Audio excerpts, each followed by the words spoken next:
Hi everybody, this is a quick video to help you in case you have a Miele washing machine and you're getting an F47 error.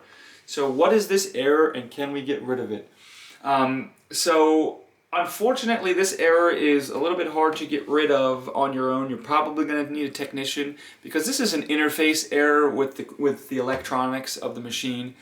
However, before you spend your money and get frustrated and spend your time calling a technician, whenever you get an electronics error like this, I do suggest doing a hard restart on the machine because just like a computer that kind of is malfunctioning and you're not sure what's wrong with it, a lot of times just doing a hard restart on it will clear everything out and get everything working fine again.